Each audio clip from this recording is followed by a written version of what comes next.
towards a one-party state. Because this is the general consensus in the country now today. The so-called ADC that we had, and the ADC did not make any impact.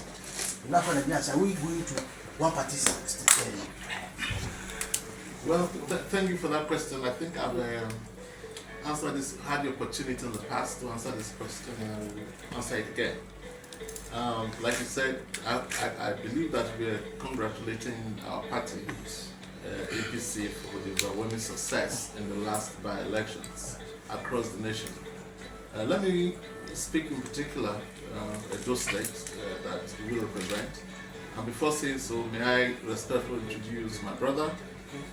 He's Senator-elect Joe Ikpea, who has come to represent, to take over the seat of our working and miraculous governor, Governor Monday Ikpea, whose seat became vacant as a result of his election as the governor of Edo State.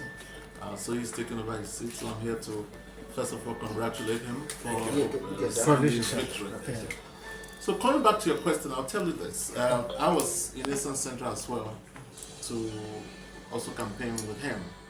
And one thing was very striking, and that is because other parties, ADC, Labour, PDP, they didn't campaign. And I kept asking, have they given up? Is it that, what is it that they are not out campaigning? If you do not campaign, how are you going to win? If you don't come to the people to tell them what you want to do for them, I wonder how you're going to win an election. So I wasn't very, very surprised.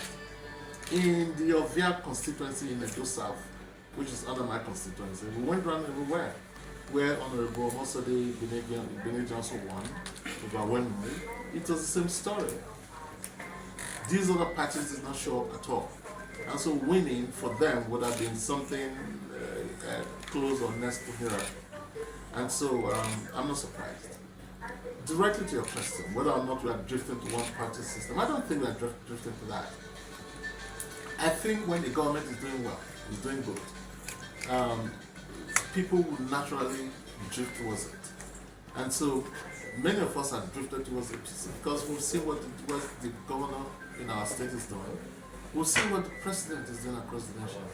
I mean, he's one president that has been able to take the most difficult decisions regardless of the consequences in the in elections. These are decisions that will help the nation to grow. And these are decisions that will not have an immediate impact. But you begin to see the impact that it's going to have over time. And so I always cite an example of the what do you call it, where the unnecessary removal was something that every governor avoided, but he came in and he attacked it head on. Look at the tax for him, the tax reforms. I mean, what he did in the tax reform is something that other governors also, the other president also avoided.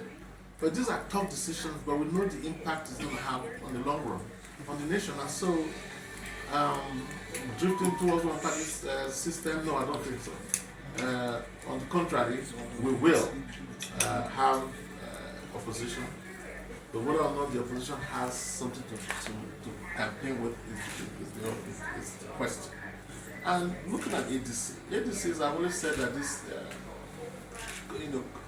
is the coming together of strange fellows, people who themselves don't even like each other, and so they just have one agenda, which is to oppose, just for the sake of opposition. I don't think such narratives will sit well with ordinary Nigerians. And so, for me, it's a pack of cards that is going to crumble. And as you can see, it's already crumbled. For the PDP, unfortunately, they are where they are. They still kind of put their acts together, but they still exist as a party. We still have PDP in the National Assembly who are still as a opposition, but their numbers are dwindling. And so we just hope that they can pick up their pieces and as variant as we expect them to be. Maybe another issue that was reported generally was massive vote buying that was closely related to the state of the economy. That people are highly depressed. Do you share this opinion? I'm trying to understand that question. Are you saying that the effect of certain policies had led to that people were forced to collect and vote? Oh, well, because of the economic situation. Well, if when you ask a question like this, then you are assuming that this is the first time that is happening. Yes. I mean, this is not the first time. Alarming. It was existing before. This time around. Well, this time around. In some states. Okay, I don't know. Yeah. We'll talk about those states, no. But let him answer that because he was. If you want to talk about vote buying in this past election in the United States, because in those states it was very free and fair. People go there to queue up to 5 o'clock.